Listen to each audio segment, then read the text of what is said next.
ఇప్పుడు మొన్న కేటీఆర్ గారు మాట్లాడుతూ లేదండి ఇలాగా ఫిరాయింపులు జరిగినాయి అన్నారు.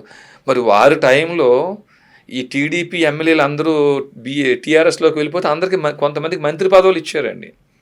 ఇదే పని అక్కడ చంద్రబాబు గారు కూడా చేశారు కాబట్టి ఆ టైంలో ఆయన స్పందించలేకపోయారు. మరి ఈ ఫిరాయింపులను ఎవరు ప్రోత్సహించారండి? ఆ సమయంలో మరి ఇదే టీఆర్ఎస్ నేతలు ఫిరాయింపులు ప్రోత్సహించి ఇప్పుడు మా వాళ్ళు వెళ్ళిపోయారు వాళ్ళ మీద వేటేయండి అంటున్నారండి. ఆ ధర్మాన్ని వాళ్ళే ఆచరించలేదు నాయన, మీరు చేసేది తప్పు నాయన అని అప్పుడు ఆ కాలంలో మఠాలు పీఠాలు కేటీఆర్ మా శిష్యుడు, కేసీఆర్ మా శిష్యుడు, లేకపోతే చంద్రబాబు నాయుడు మా శిష్యుడు అని చెప్పుకునే పీఠాలు మఠాలు ఏమన్నా వారిని ఆదేశించడం కానీ బోధించడం కానీ చేసినాయండి. కాబట్టి ముందు లోపం ఎక్కడుందంటే మన ఆధ్యాత్మికంగా ఉండే ప్రవచనకారులే ధర్మాన్ని బోధించడంలో ఫెయిల్ అయ్యారండి. ఇంక మొదట మీరు పదం వాడారు, అసలు ముందు మనకి ఇట్లా దాడులు జరుగుతున్నాయి అని చెప్పండి. మీరు చూడండి, క్రిస్టియన్స్ చాలా ఐక్యంగా ఉంటారండి, ముస్లిమ్స్ చాలా ఐక్యంగా ఉంటారని చాలామంది చెప్తారు. ఇప్పుడు ఐక్యంగా ఉంటారని చెప్పిన ఈ క్రిస్టియన్స్ ఆ ముస్లిమ్స్ ఒకప్పుడు హిందూ మతం నుంచి వాళ్ళ తాతగారు వాళ్ళ నాన్నగారు వారు వలస వెళ్ళిన వారేవారు, మతం మారిన వారే. మరి హిందూ మతంలో ఉన్నప్పుడు లేని ఐక్యత మతం మారగానే ఎందుకు వస్తుందండి అక్కడ? దీనికి కారణం ఏమిటండి? మీరు నేను మన హైందవంలో శివాది షణ్మతాల్లో హనుమంతుడి గుడికో లేకపోతే శివుడి గుడికో రాముడి గుడికో మనం వెళ్తే మనకు జరిగేది ఏమిటండి? అక్కడ మ్యాక్సిమం దర్శనం చేసుకోవటం, బయటికి రావడం, ఇంకా లేకపోతే ఒక అర్చన చేయించుకోవటం, లేకపోతే పూజ చేయించుకోవటం, మనం బయటకు వచ్చేయటం, ఇదే కదా జరిగేది. కానీ మసీదుల్లో చర్చిల్లో వారి మతాన్ని ఎలా విస్తరించుకోవాలి, ఐక్యంగా ఎలా ఉండాలి, ఎలా అన్య మతస్థుల్ని మనం మతం మార్చాలి అని వారు చక్కటి ప్రణాళిక వేసుకుని బోధిస్తున్నారు. ఎవరు బోధిస్తున్నారండి? అక్కడి పాస్టర్లో, అక్కడుండే ముల్లాలో, ఇమాంలో, మౌలవీలో వాళ్ళు బోధిస్తున్నారు. మరి ఈ పని మన ఆలయాల్లో అర్చక పురోహితులు ఎందుకు చేయటం లేదు? ఈ పని అంటే మన దేవాలయాలన్నీ కేవలం పూజలు పునస్కారాల కోసం మాత్రమే ఏర్పడినాయా? అసలు రాముడికి మీకు సంబంధం ఏమిటండి? రాముడికి మనకున్న బంధుత్వం ఏమిటి? కృష్ణుడికి మనకున్న బంధుత్వం ఏమిటి? దుర్గమ్మకి మనకున్న బంధుత్వం ఏమిటి? ఆ క్షేత్రానికి మన గోత్రానికి ఉన్న సంబంధం ఏమిటి? ఈ బోధించాల్సిన బాధ్యత ఎవరిదండి? ప్రాంతీయ భావం కూడా పోతుంది వారు ఆ బోధన చేస్తే. ఓకే, చిన్న కనీసం బేసిక్ నాలెడ్జ్ కూడా మన ఆలయాల్లో మనకు లభించటం లేదండి. చాలా సులభంగా చెప్పేస్తాం మనం. రాముడు ఎక్కడ వాడు అంటే అయోధ్యలో జన్మించాడు అని చెప్తున్నామండి. కృష్ణుడు ఎక్కడంటే మధుర అని చెప్తున్నామండి. ఒక విమర్శ ఉందండి, అసలు రాముడు కృష్ణుడు వీళ్ళందరూ క్షత్రియులు, విదేశాల నుంచి వలస వచ్చారు, మన దేశాన్ని స్వాధీనం చేసుకున్నారు, బ్రాహ్మణ క్షత్రియ వైశ్యులు ముగ్గురు కూడా ఇక్కడ వారు కాదు, ఎక్కడి నుంచో వలస వచ్చారని చెప్పేస్తున్నారు. దాన్ని ఖండిస్తూ బోధన ఎక్కడ జరగాలండి? మన ఆలయాల్లో జరగాలి. మృగమదలలామ శుభనితిల వరజటాయు మోక్ష ఫలదా. వాల్మీకి రామాయణంలో జటాయు శ్రీరాముడు సంభాషణ ప్రకారంగానే బ్రహ్మకు 14 మంది కుమారులు, అందులోకి ఆయన మరీచి కశ్యపుడు పుట్టాడు. కశ్యపుడికి 8 మంది భార్యలు, 8వ భార్య పేరు మను. ఈ మనుకి బ్రాహ్మణ క్షత్రియ వైశ్య శూద్రులు జన్మించారు అని చెప్పుంది. అది నిజం చేస్తూ బ్రాహ్మణుల్లో కాశ్యప గోత్రం, క్షత్రియుల్లో కాశ్యప గోత్రం, వైశ్యుల్లో కశ్యప గోత్రం, శూద్రుల్లో రెడ్డి కమ్మ కాపు మాలా మాదిగా కమరి కుమ్మరుల్లో కాశ్యప గోత్రం, మన అందరూ బంధువులమే అని చెప్పే బోధన ఆలయాల్లో జరిగితే ఈ విమర్శకు తావెక్కడుందండి? బ్రాహ్మణ క్షత్రియ వైశ్య శూద్రులు వేరు అనే విమర్శకు తావెక్కడుంది? కాబట్టి ప్రధానమైన బోధన జరగకుండా అక్కడ మీరు కానీ నేను కానీ వేరే మీడియా వారు కానీ ఎంత పరిశ్రమించి ఎంత చర్చలు మనం పెట్టుకున్నా పెద్ద ఉపయోగం ఏముంది? అంటే అట్లా చేసే గరికపాటి లాంటి వారిని అవమానిస్తున్నారు కదా, బయటకు వచ్చిన వాళ్ళ అవమానించుకుంటూ. గరికపాటి గారు కూడా బోధన చేయలేదు కదా, ఆయన చేసిన ఎన్ని ఉన్నాయి మరి. గరికపాటి గారు ఏం చెప్తున్నారు? రామాయణం చెప్తూ ఇలా ఉండాలని చెప్తున్నారు గరికపాటి గారు. గరికపాటి గారు కూడా చతుర్వర్ణాల వారు ఒక తల్లి పిల్లలే గోత్రం ప్రకారంగా. ఇదిగో రెడ్డిల్లో పైడిపాల గోత్రం ఉంది, పోతం శెట్టి ఇంటి పేరుతో, కాపుల్లో పైడిపాల గోత్రం ఉంది, పాటం శెట్టి ఇంటి పేరుతో, కమ్మ చౌదరీస్లో పైడిపాల గోత్రం ఉంది, కంబంపాటి ఇంటి పేరుతో, మంగల్లో కూడా పైడిపాల గోత్రం ఉంది, పసుపులేటి ఇంటి పేరుతో. మన అందరూ బంధువులైన బోధన ఆయన చేయలేదు కదండి.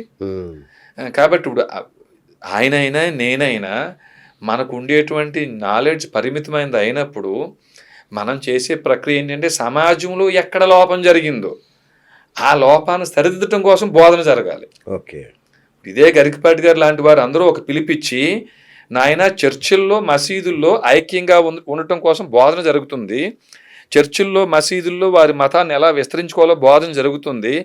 మరి మన ఆలయాల్లో అర్చక పురోహితులు ఈ పని ఎందుకు చేయటం లేదు అని పిలిపిస్తే మీరు అన్నట్టు కొంత ప్రయోజనం ఉంటుందండి. ఇక అనసూయ గారి విషయానికి వస్తే ఇప్పుడు ఆమె వైపు కూడా కొందరు అటు కొందరు ఇటు నిలబడి ఫైట్ చేస్తున్నారు. నా డ్రెస్ నా ఇష్టం, నేను ఎలాగైనా తిరుగుతాను అనసూయ అంటున్నారు. మీరేమంటారు దానికి? ఇందాక మనం అంటున్నాం కదా మహాత్మా, 2 రకాలు ఉన్నారండి. నాకు గౌరవం కావాలి, ఇట్లా కప్పుకోవటం ద్వారా గౌరవం వస్తుంది అనుకున్నవారు అలాగే ఉన్నారండి, దాన్నే సమర్థిస్తారు. నాకు ఇది కూడా గౌరవం, నేను ఇప్పుకోవటం వల్ల కడ్రాయి వేసుకుని తిరగటం వల్ల గౌరవం అనుకునేటోళ్ళు కూడా వాళ్ళు అలా ఉంటున్నారండి. కాబట్టి ఇక్కడ మనం 100% వారి ఇష్టానికి వదిలేయటం తప్ప మనం పాటించినటువంటి ఏమిటండి, మనం పాటించిన ఆచారాన్ని ఒకళ్ళ మీద రుద్దకూడదండి. ఇప్పుడు మనం పాటించే మరి సంస్కృతి ముందుకెలా వెళ్ళడం అంటే, సంస్కృతి అంటే ఏమిటండి, మన ఆచారాలు, మన ఆచార ధర్మం అంటే ఏమిటండి? ఏ రాముడిని అయితే మనం గౌరవిస్తున్నామో, ఏ రాముడిని అయితే మనం పూజిస్తున్నామో, ఆ రాముడు నడిచిన మార్గంలో నడవగలగటమే సంస్కృతి అండి. మరి రాముడు ఏం చేశాడండి? జీవితాంతం త్యాగం చేశాడు ఆయన. ఈ త్యాగం మనం చేయగలమండి? ఒక 4 సెంట్లు పొలం మనకేమైనా వాటర్ తక్కువ వస్తే అన్నగారి మీద తమ్ముడి మీద కేసు చేసేస్తాం. ఒక 4 అడుగులు తక్కువ వచ్చింది అనుకోండి, మనం ఒప్పుకోమండి. ఆయన జీవితాంతం త్యాగం చేశాడండి ఆయన. సత్యహరిశ్చంద్రుడు ఈ రోజుకి ఇన్ని యుగాలు అయిపోయినా మనం గుర్తుపెట్టుకున్నామంటే అండి, 6 స్వరములు వరరాగమనే కోదండాన చేతబూని అంతశక్తి కలిగి విశ్వామిత్రుడిని నామమాత్రంతో విశ్వామిత్రుడిని సర్వనాశనం చేసేటువంటి శక్తి కలిగిన సత్యహరిశ్చంద్రుడు. ఏమిటండి, 14 భువనాలని ఏకీకృతం చేసేటువంటి ఆయుధాలు కలిగిన రామచంద్రమూర్తి. వారి కష్టాలనే ఓర్చుకుంటూ జీవితాంతం ప్రయాణం చేశారు. ఇన్ని యుగాలైనా మనం శివుడినైనా, దుర్గమ్మనైనా, వినాయకుడినైనా, కుమారస్వామినైనా జీవితాంతం వారు చేసిన త్యాగాలు, వారు చేసిన దుష్ట శిక్షణ శిష్ట రక్షణ ఆధారంగా మనం ఇన్ని యుగాలైనా వారిని పూజిస్తుంటే, ఇప్పుడు మరి మనం శరీర సుఖాలు కోరుకుని నాకు ఇంకో 4 బిల్డింగ్లు కావాలండి, మా పిల్లల్ని అమెరికా పంపించాలండి, లేకపోతే జపానో జర్మనో రష్యా పంపించాలండి అని మన శరీర సుఖాల కోసం కోరికలతో పూజలు చేసేటువంటి తత్వాన్ని సనాతన ధర్మం అంటే తప్పండి. అది సనాతన ధర్మం అంటేనే దుష్ట శిక్షణ శిష్ట రక్షణ. ఇది లేకుండా కేవలం మరి మనం ఈ బట్టలు కట్టుకోవడం ద్వారా సంస్కృతి అంటే మాత్రం దాన్ని మనం ఒప్పుకోవాల్సిన పని లేదండి. అన్వేష్, పంచ కట్టుకుంటున్నారా మీరు? పంచ కట్టుకున్నప్పుడు చెప్పండి, వాళ్ళు చీర కట్టుకుంటారు అంటున్నాడు, దాన్ని ఏమంటారు? మరి సహజంగానే మనం వారిని ఎప్పుడైతే మనం బంధించి మన సనాతన సంప్రదాయం ప్రకారంగా మీరు ఇలాంటి బట్టలు చీరలు ధరించండి, మీరు ధోతీలని మనం చెప్తున్నామా, మనం మరి అదే సంప్రదాయం ప్రకారంగా మనం కూడా పంచే కట్టుకోవాలి. మన పూర్వీకులు అదే కదండి. కాబట్టి ఆయన అన్న మాటలో తప్పు అయితే ఏమీ లేదండి, మనం ఆచరించుకొని ఇంకొకరికి చెప్పకూడదు. సార్, ఇప్పుడు అనసూయ గారు నా బట్టలు నా ఇష్టం, నేను ఎలా ఉన్నా కూడా మీలో ఫీలింగ్స్ కలగొద్దు, మీరు ఎట్లా పడితే అట్లా మేము అట్లే ఉంటాను, నేను మీలో మాత్రం ఎలాంటి ఫీలింగ్స్ కలగొద్దు అంటున్నారు. దీన్ని ఎట్లా మీరు సమర్థిస్తారు? సహజంగా స్వామి, బట్టలు చిన్న కురస బట్టలు ధరించడం వల్ల మాత్రమే ఈ మానభంగాలు జరుగుతున్నాయి, ఇలాంటి అఘాత్యాలు జరుగుతున్నాయి అనే మాట అబద్ధం. ఎందుకంటే 2-3 సంవత్సరాల పసిపిల్లల మీద, 2-3 నెలల పసిపిల్లల మీద కూడా ఇలాంటి మానభంగాలు అకృత్యాలు జరిగినాయి, చూసాం, అవి జరిగినాయి. కాబట్టి బట్టల వల్ల జరుగుతుందనే మాట పూర్తిగా అబద్ధం. కొంత పర్సంటేజ్, కొంత శాతం ఉండొచ్చండి.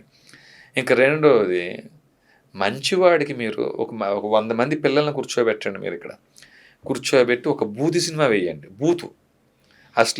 అశ్లీలం ప్రదర్శించండి. మీరు ఈ 100 మందిలో మంచి వాళ్ళు ఏం చేస్తారంటే ఆ బూతులో కూడా మంచిని తీసుకుంటారండి వీళ్ళు. ఎలా ఉండకూడదు అనే విషయం తీసుకుంటారండి. ఈ 100 మంది పిల్లలకి రామాయణం వేసి చూపించండి, మంచి గ్రంథం సినిమా వేసి చూపించండి. దాంట్లో చెడ్డవాళ్ళు ఏం చేస్తారంటే రామాయణంలో కూడా బూతులు వెతుకుతారండి. సో మంచివాడు ఎప్పుడూ కూడా చెడులో మంచిని తీసుకుంటాడు, చెడ్డవాడు ఎప్పుడూ కూడా మంచిలో కూడా చెడుని వెతుకుతుంటాడు. అంటే బై బర్త్ మంచి చెడ్డ వచ్చేస్తారా? బై బర్త్ వస్తుందండి, బై బర్త్ వస్తుంది. నేను అంటలేదు, ఇది పూర్వాభ్యాసేన తేనై విహరియతే వ్యవసోపి సహ జిజ్ఞాసురపి యోగేశ శబ్ద బ్రహ్మాతి వర్తితే, భగవద్గీత అండి ఇది, నేను అంటట్లేదు. మీరు పూర్వజన్మలో ఏ యోగాన్ని కలిగి ఉన్నారు, ఈ జన్మలో అప్రయత్నంగా ఆ యోగం వైపు, పూర్వజన్మలో ఏ యోగాన్ని కలిగి ఉన్నారు ఆ యోగం వైపే నెట్టబడతారటండి. ఇప్పుడు ఉదాహరణకి, ఇప్పుడు దుర్యోధనుడు ధర్మరాజు పుట్టారు అనుకుందాం. ఇద్దరూ ఒకే ఇంట్లో ఒకే తండ్రికి జన్మించిన ధర్మరాజు పూర్వజన్మలో ఏ అభ్యాసాన్ని కలిగి ఉన్నాడో అభ్యాసాన్ని కోల్పోడండి ఆయన. అచ్చా. దుర్యోధనుడు పూర్వజన్మలో ఏ అభ్యాసాన్ని కలిగినాడో ఆ అభ్యాసాన్ని ఆయన కోల్పోడండి. సో కాబట్టి మీరు సరిగ్గా పెంచలేదు పిల్లల్ని, గురువు సరిగ్గా విద్య నేర్పించలేదు, ఈ మాట అబద్ధం అండి.